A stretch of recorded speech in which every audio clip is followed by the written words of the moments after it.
Students, welcome back to another video. आज के video में हम नए टॉपिक के बारे में बात करेंगे। आज के वीडियो में हम बात करेंगे सॉल्युबिलिटी के बारे में। कंसंट्रेशन टर्म्स हमारी कंप्लीट हुई है। आज हम सॉल्युबिलिटी के बारे में बात करेंगे।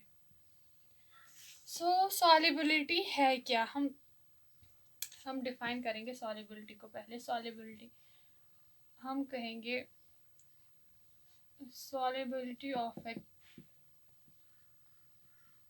substance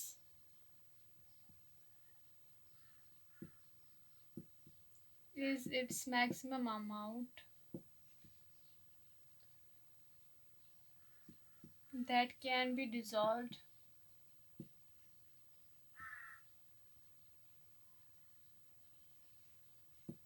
in a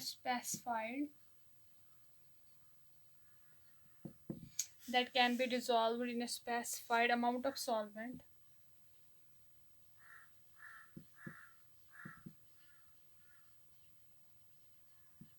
at a specified temperature.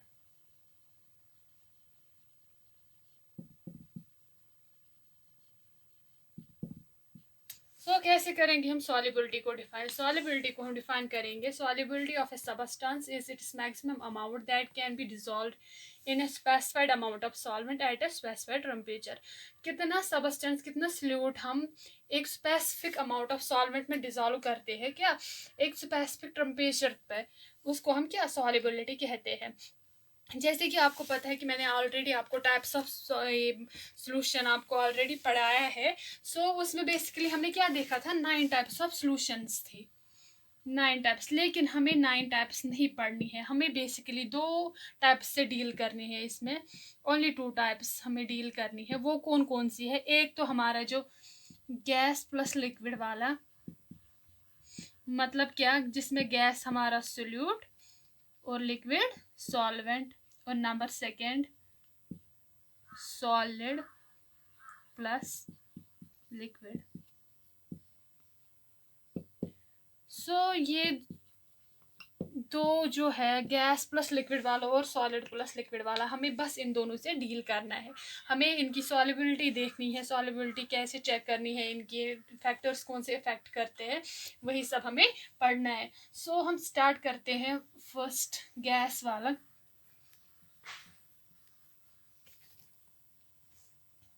क्या पढ़ेंगे हम पहले? Solubility of gas solute in liquid solvent. क्या टॉपिक? solubility of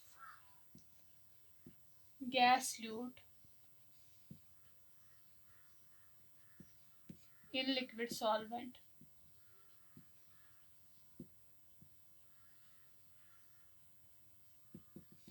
हम क्या कहेंगे, हमारी जो सॉल्युबिलिटी है गैस की, वो लिक्विड सॉल्वेंट में उसको कौन से फैक्टर्स इफेक्ट करेंगे, वही हमें पढ़ना है। हमारा जो गैस है सोल्यूट है, जब हमें डिसॉल्व करेंगे लिक्विड सॉल्वेंट में, तो कौन से फैक्टर्स इफेक्ट करेंगे। फर्स्ट जो फैक्टर है वो कौन सा है? फैक्टर्स इफेक्टिंग अगर हम देखेंगे तो फर्स्ट फैक्टर हमारे पास है nature of gas.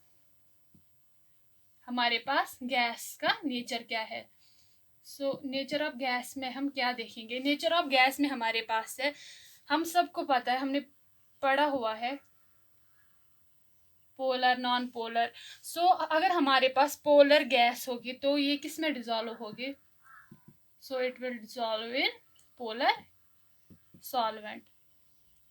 Polar gas हमारी पोलर सॉल्वेंट में डिसॉल्व होगी एंड वाइस वर्सा। एग्जांपल लेंगे हम एक यहाँ पे HCl गैस की, और हमारा जो सॉल्वेंट वो कौन सा होगा? वो वाटर होगा। ये हमारा सॉल्यूट है और ये हमारा सॉल्वेंट। अगर हम देखेंगे ये पोलर कैसे है, तो अगर हम देखेंगे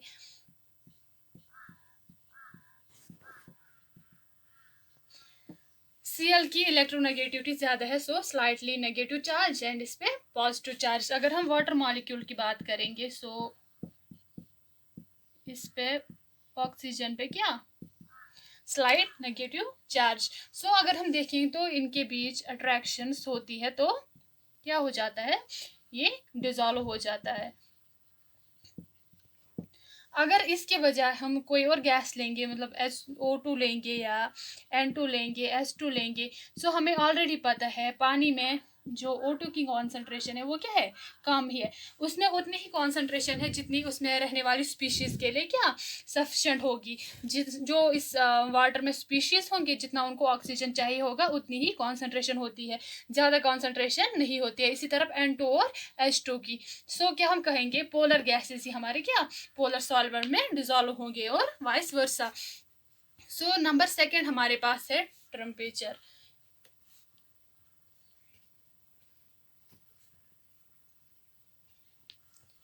अब हमारे पास है टेम्परेचर।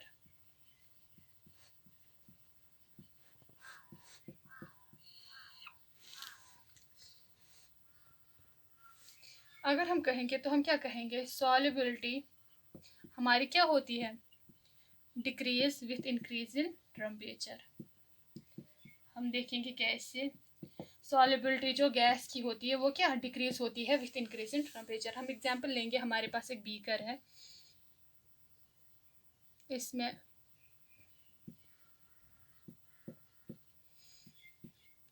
हमारे पास क्या है, गैस है। सो जब हम इसको हीट करेंगे, हम हीट करेंगे इसको, सो क्या होगा, जो ये गैसेस मॉलिक्यूल्स ये क्या इनमें काइनेटिक एनर्जी आ जाएगी, काइनेटिक एनर्जी, तो ये क्या होगा इनके साथ, तो ये एक दूसरे से ज़्यादा दूर हो जाएंगे, इनमें रैंडमनेस ज़्यादा आ जाएगी। जब रैंडमनेस ज़्यादा हो जाएगी, ये एक दूसरे से दूर चले जाएंगे, जो ये लिक्विड वाला लिक्विड है, जो हमारा सॉल्वेंट है, ये इसमें डिजोल्व नहीं होगा। ये हमारा सॉल्यूट गैस और ये लिक्विड सॉल्वेंट। जो गैस मॉलिक्यूल्स है इनमें काइनेटिक एनर्जी आ जाएगी, रैंडमनेस इंक्रीज, हम ये इसमें डिजोल्व नहीं होगा। हम क्या कहेंगे, solubility of gas decreases with increase in temperature. And number third is pressure. ये इजी है प्रेशर वाला, हमें पता ही है सॉल्युबिलिटी क्या होगी, इंक्रीज होगी। जितना हम प्रेशर इंक्रीज करेंगे, solubility of gas increases with increase in pressure. इसमें कोई ऐसी सच बताने वाली बात नहीं है, ये पता ही जब हम प्रेशर इंक्रीज करेंगे तो क्या होगा, ये गैस डिजोल्व होगा इसमें। जो इस गैस वाली टर्म है, जो गैस वाला फैक्टर है, इसी पे हेनरी ने काम किया। हम देखेंगे हेनरी ने क्या काम किया इस पे। जो ये प्रेशर वाला फैक्टर है, इस पे किसने काम किया, हेनरी ने। हेनरी ने क्या कहा, जो ये प्रेशर है वो क्या है, हमें पता है कि with increase in pressure solubility increases, so pressure is directly proportional to the solubility. अब यहाँ पे सॉल्युबिलिटी की ये आती है, तो हमारे पास जो कॉन्सेंट्रेशन, हमारे पास बहुत सारी कॉन्सेंट्रेशन टर्म्स है, मोलैरिटी है, मोलैलिटी है, मोल फ्रैक्शन है। यहाँ पे हेनरी ने मोल फ्रैक्शन लिया। मोल फ्रैक्शन क्यों लिया, ये आसान है, क्योंकि मोल्स ऑफ गैस हमें कैसे कैलकुलेट करते हैं, moles of gas divided by total number of कितने मोल्स है। ये इजी था, और नंबर सेकेंड ये टेम्परेचर इंडिपेंडेंट था, इसलिए इसने यही लिया। हम क्या कहेंगे, प्रेशर जो पार्शियल प्रेशर है हमारा वो क्या है, directly proportional to the mole fraction. X क्या हमारा mole fraction of gas in liquid. क्या कहा हेनरी ने, जो हमारा पार्शियल प्रेशर है वो क्या है, directly proportional to the mole fraction of gas in liquid. अगर हमें पता है, जब हमें ये वाली टर्म कैंसिल करनी होती है, हम क्या करते हैं, कांस्टेंट लाते हैं। हम क्या कहेंगे, के एक्स इंटू एक्स, जो के एक्स है हमारा, ये क्या है, हेनरीज कांस्टेंट। ज़्यादा कुछ ये डिफिकल्ट है नहीं, आसान है। पहले क्या कहा, प्रेशर इंक्रीज करने से सॉल्युबिलिटी इंक्रीज होगी, क्या हमारा ये डायरेक्टली प्रोपोर्शनल हुआ। उसके बाद हेनरी ने मोल फ्रैक्शन इंट्रोड्यूस किया इसमें सॉल्युबिलिटी के बाद। हमारे पास क्या है, पार्शियल प्रेशर हमारा डायरेक्टली प्रोपोर्शनल टू है मोल फ्रैक्शन ऑफ गैस जो इस लिक्विड में है।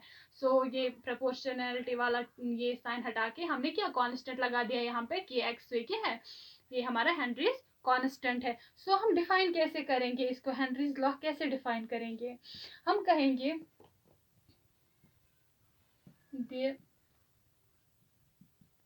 Partial pressure, the partial pressure applied by any gas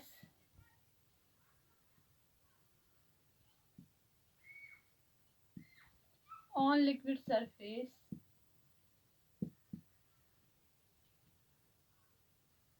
क्या कहेंगे? The partial pressure applied by any gas on liquid surface is directly proportional to the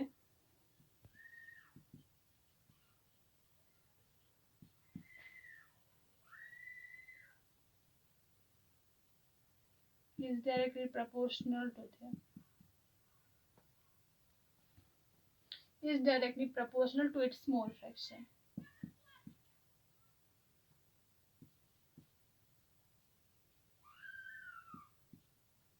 present in liquid. So कैसे करेंगे हमें define? The partial pressure applied by any gas on liquid surface is directly proportional to its mole fraction present in the liquid solvent. So liquid solvent क्या कहेंगे? जो partial pressure है हमारा, जब हम ये अप्लाई करते हैं कोई भी गैस का पार्शियल प्रेशर जब हमें अप्लाई करते हैं लिक्विड की सरफेस पे, तो वो किसके बराबर होता है? इसके मोल फ्रैक्शन के बराबर होता है. ये कुछ नहीं है, ये हमने डिफाइन किया है यहाँ पे. सो ये है हमारा हेनरीज लॉ.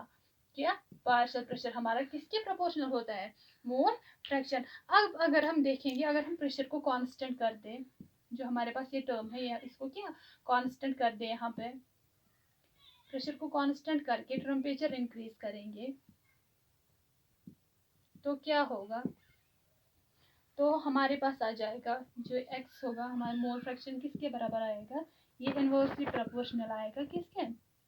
हेनरीज कांस्टेंट के बराबर. सो हमने प्रेशर कांस्टेंट रखा, टेम्परेचर इंक्रीज किया, तो मोल फ्रैक्शन किसके इनवर्सली प्रोपोर्शनल हो गया? Henrys constant. अगर हम अब ये हेनरीज कांस्टेंट हम इंक्रीज करेंगे तो हमारा ये क्या होगा? सॉल्युबिलिटी हमारी क्या होगी? मोल फ्रैक्शन क्या होगा? डिक्रीज होगा. सो अगर हम कहेंगे, हम ऐसा भी कह सकते हैं, टेम्परेचर जब हमने इंक्रीज किया सॉल्युबिलिटी हमारी डिक्रीज हुई, हेनरीज कांस्टेंट हमने इंक्रीज किया सॉल्युबिलिटी हमारी डिक्रीज हुई. सो हम ये भी कह सकते हैं टेम्परेचर हमारा डायरेक्टली प्रोपोर्शनल है किसके? हेनरीज कांस्टेंट के. सो क्या कहेंगे हम यहाँ पे? जो हमारा टेम्परेचर इंक्रीज करने से भी क्या सॉल्युबिलिटी डिक्रीज होती है, और ये हेनरीज कांस्टेंट के इंक्रीज करने से भी सॉल्युबिलिटी डिक्रीज. सो हम कहेंगे कि टेम्परेचर किसके बराबर है? डायरेक्टली प्रोपोर्शनल है किसके? हेनरीज कांस्टेंट के. सो अब हम ग्राफ देखेंगे, हेनरीज लॉ का ग्राफ जो होगा वो कैसा होगा?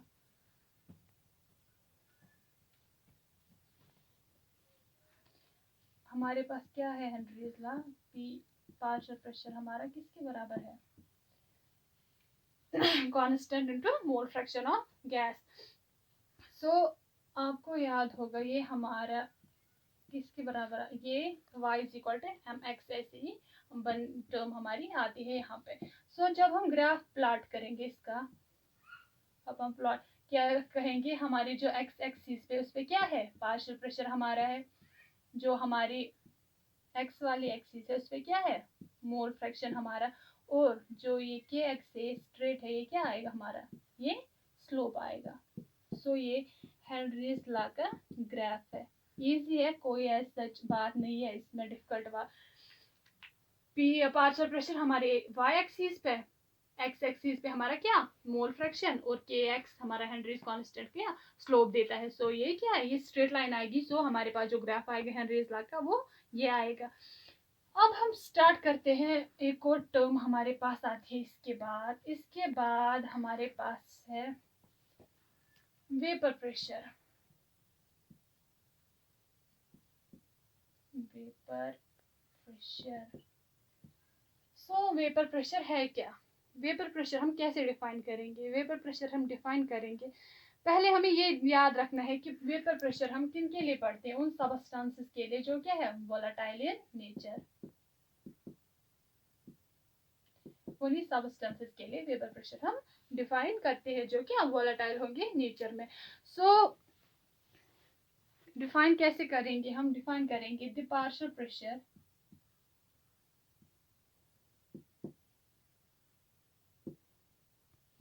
exerted by any vapor or gas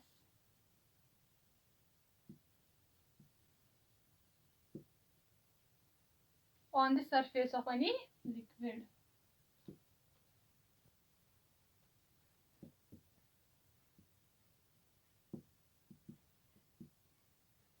Any liquid or solution, उसको क्या कहेंगे हम? वेपर प्रेशर एक इन इक्विलिब्रियम कंडीशन, ये साथ रखेंगे। सो क्या कहेंगे हम? पार्शियल वेपर प्रेशर किसको कहेंगे हम? वो partial pressure, the partial pressure exerted by any vapor or gas on the surface of any liquid or solution in equilibrium conditions.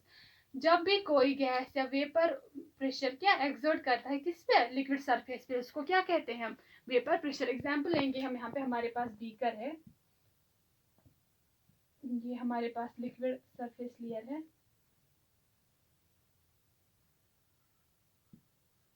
Closed है, ये हमारे क्या? वेपर और गैस मॉलिक्यूल्स है। ये प्रेशर जो इस पे एक्सर्ट करेंगे इसी को क्या कहेंगे हम? Vapour pressure. जो ये मॉलिक्यूल्स यहाँ पे प्रेशर एक्सर्ट करेंगे इसी को हम वेपर प्रेशर कहेंगे। सो अब हमें देखनी है फैक्टर्स कौन कौन से इस वेपर प्रेशर को क्या अफेक्ट करते हैं। सो फैक्टर्स अफेक्टिंग वेपर प्रेशर, इसमें भी पहला फैक्टर है factors affecting VP vapour pressure. पहला ही जो है वो कौन सा है? वो टेम्परेचर का है।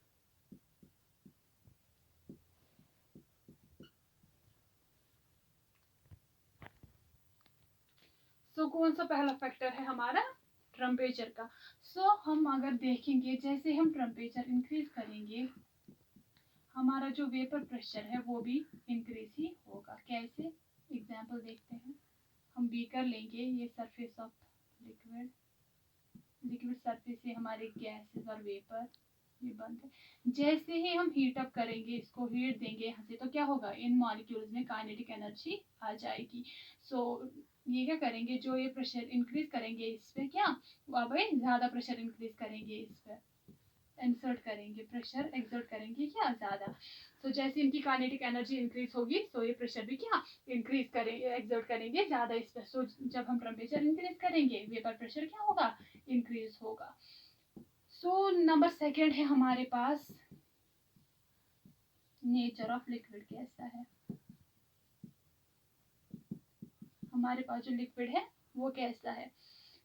अब यहाँ पे एग्जांपल लेते हैं हम, दो बीकर्स लेंगे हम। यहाँ पे ये जो मॉलिक्यूल्स है इनमें inter molecular force of attraction हम क्या रखेंगे?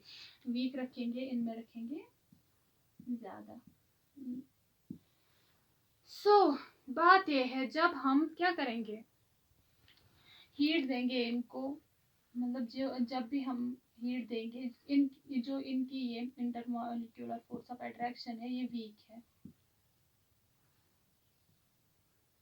इंटरमॉलिक्यूलर फोर्स ऑफ अट्रैक्शन क्या है?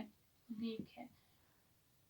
सो क्या होगा? जल्दी जल्दी इनमें काइनेटिक एनर्जी जल्दी आएगी, बॉन्ड जल्दी ब्रेक, ये एक दूसरे से जल्दी दूर हो जाएंगे, रैंडमनेस इनमें इंक्रीज होगी, तो क्या वेपर प्रेशर भी हमारा इंक्रीज होगा। बात इसकी करेंगे, यहाँ पे इंटरमॉलिक्यूलर फोर्स ऑफ अट्रैक्शन क्या है? स्ट्रॉन्ग है। सो यहाँ ये अलग होने में देर लगेगी इससे ज़्यादा। सो ये जब अलग होंगे तब ये एक्सर्ट करेंगे प्रेशर, इनमें टाइम लगेगा। सो क्या डिक्रीज होगी। यहाँ पे प्रेशर ये जल्दी क्या करेंगे? रैंडमनेस इनमें जल्दी आ जाएगी। सो वेपर प्रेशर हमारा क्या इंक्रीज होगा। जब क्या होगा? Inter molecular force of attraction हमारा वीक होगा तो वेपर प्रेशर क्या इंक्रीज होगा। अब हमारे पास है boiling point.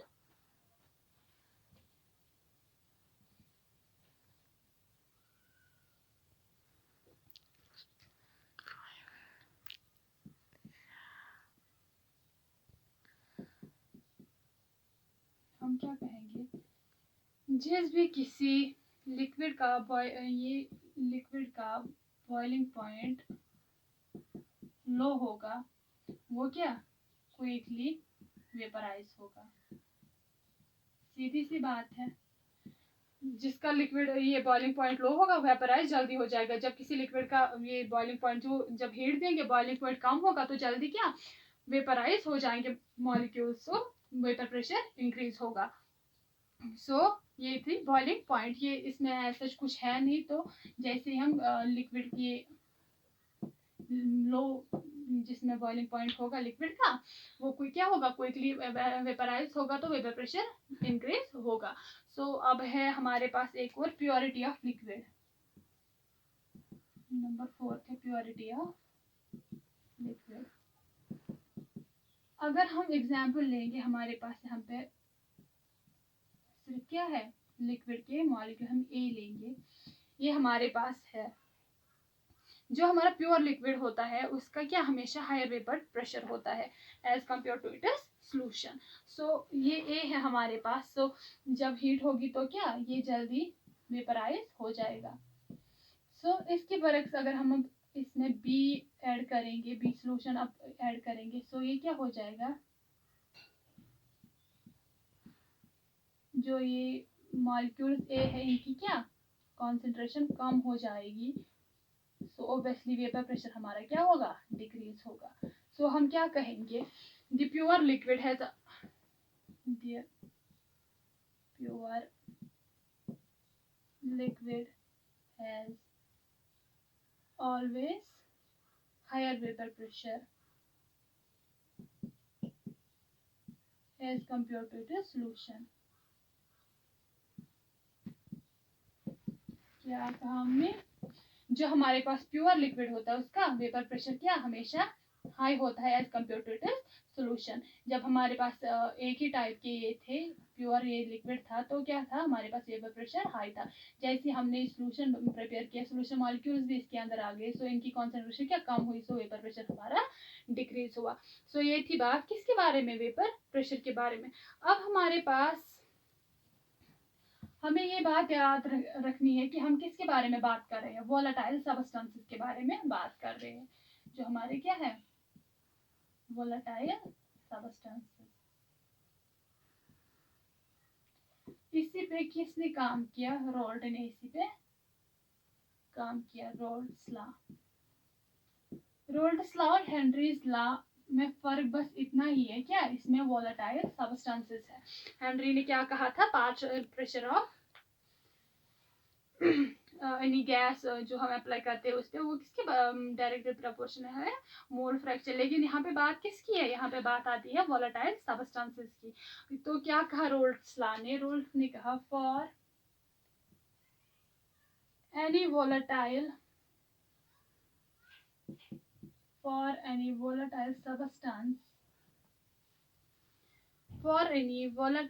substance the partial pressure exerted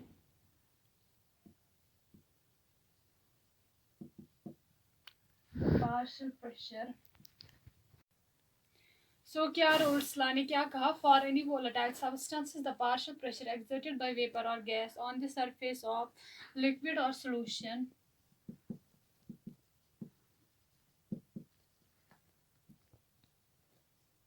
is directly proportional to the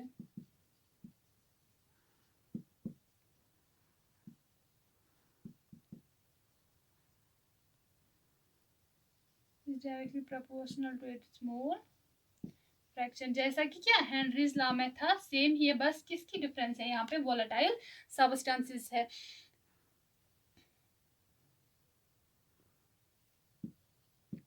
mole fraction in liquid और सॉल्यूशन।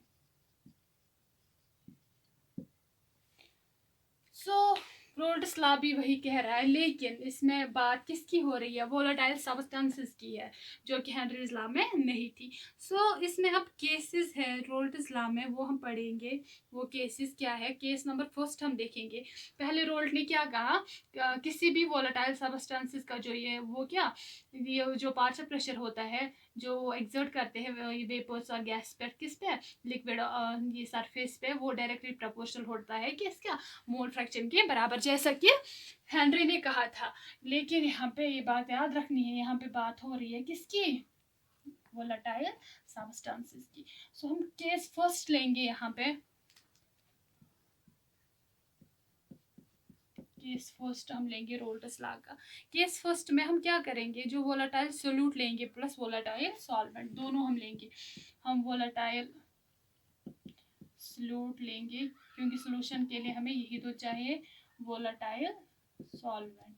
हम बात करेंगे हेनरी की। हेनरी ने क्या कहा, उसमें हमारा जो सोल्यूट था वो अलग था, सॉल्वेंट अलग था, लेकिन यहाँ पे क्या बात है, वोलेटाइल वही सॉल्वेंट भी है क्या, वही सोल्यूट भी है, वहाँ दोनों अलग थे, यहाँ पे क्या दोनों सेम ही है।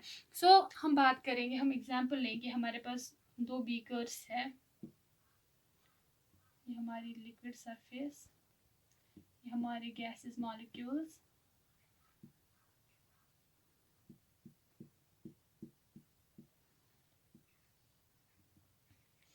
फॉर एग्जाम्पल हम कहेंगे इसमें क्या है, ये हमारा सोल्यूट है विथ ए और इसमें हमारा बी है। सो अगर हम कहेंगे हमारे पास जो ये है, हम कहेंगे जो पार्शियल प्रेशर ऑफ, हम कहेंगे जो यहाँ पे ये प्रेशर एक्सर्ट करते हैं पार्शियल प्रेशर, वो ए नॉट है, और यहाँ पे जो ये एक्सर्ट करते हैं प्रेशर वो पी बी नॉट है। पार्शियल प्रेशर हम लेंगे ए नॉट और बी नॉट। सो हम क्या कहेंगे, partial pressure of A naught is greater than partial pressure of B, क्योंकि मैंने पहले भी कहा है कि ये हमारा क्या है, ये हमारा प्योर लिक्विड है और ये हमारा सॉल्यूशन है। मैंने पहले भी कहा था प्योर का क्या ज्यादा होता है as compare to the solution, ये हमारा क्या सॉल्यूशन वाला है, ये हमारा क्या है प्योर जो लिक्विड है हमारे पास। So partial pressure of A is greater than partial pressure of B. अगर हम बात करेंगे इसमें क्या होगी हमारे पास, एक्स ए मोल्स क्या होंगे हमारे पास, एक्स ए, यहाँ पे क्या होंगे फिर एक्स बी मोल्स की बात अगर करेंगे। सो अगर हम देखेंगे total pressure, partial pressure, total pressure किसके बराबर होगा हमारे, सो वो क्या होगा P A plus P B. So बात है यहाँ पे टोटल प्रेशर हमारा क्या आएगा, P A plus P B, partial pressure of A plus partial pressure of B. अगर हम बात करेंगे यहाँ पे पहले पार्शियल प्रेशर ऑफ ए की, तो वो किसके बराबर है, हम लेंगे ए यहाँ पे। So partial pressure of A किसके बराबर होगा, partial pressure of A naught into number of moles of A कितने होंगे। सो ये हमारे पास क्या है equation first, partial pressure of B इसी तरह किसके बराबर होगा, partial pressure of B naught number of moles of B हमारे पास कितना है। सो अगर हम बात करेंगे हमारे पास इक्वेशन सेकंड, अगर हम बात करेंगे अब टोटल नंबर ऑफ मोल्स कितने होंगे, टोटल नंबर ऑफ मोल्स, अगर हम ये टोटल प्रेशर कितना होगा, मोल्स नहीं सॉरी टोटल प्रेशर हम बात करेंगे, पार्शियल प्रेशर कितना होगा वो किसके बराबर है। अगर हमें 1 और 2 इक्वेशन किस में करेंगे, इक्वेशन ए में करेंगे, वैल्यूज पुट इसके। सो हमारा जो टोटल प्रेशर है वो किसके बराबर आएगा, फिर पी ए का वैल्यू हम इंसर्ट करेंगे। सो ये क्या आएगा, P A naught number of moles of A plus P B naught number of moles of B. लेकिन हमने पहले भी पढ़ा है कि हम क्या पढ़ा था, हमने लास्ट वीडियो में हमने देखा था जो X number of moles of A plus number of moles of B किसके बराबर, मैंने क्या कहा था, ये 1 के बराबर होते हैं। सो हमें पता है यहाँ पे क्या है, एक्स से हमारा ज्यादा है। सो एक्स बी की वैल्यू हम देखेंगे, ये क्या आएगा 1 माइनस एक्स ए, क्योंकि एक्स ए जो हमारे यहाँ पे क्या है, ये हमारा प्योर लिक्विड है। सो इसका क्या वैल्यू आएगा एक्स बी का 1 माइनस एक्स ए। सो हम यहाँ पे वैल्यू पुट करेंगे, देखते हैं क्या आएगा हमारे पास, क्या आएगा पी ए नॉट। सो जब हम वैल्यू पुट करेंगे क्या आएगा यहाँ पे, X P A naught X A plus P B naught X B की जगह क्या आएगा 1 माइनस एक्स ए। सो जब हम इस सॉल्व करेंगे तो हमारे पास क्या आ जाएगा, हमारे पास आ जाएगा एक्स पी ए नॉट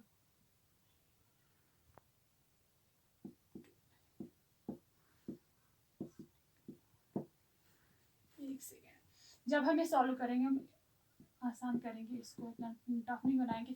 जब हम ये सॉल्व करेंगे तो हमारे पास क्या आ जाएगा, हम पी बी को आगे लाएंगे, P B naught minus X A वाली टर्म्स हम कॉमन लेंगे। सो क्या आएगा हमारे पास P A naught minus P B not.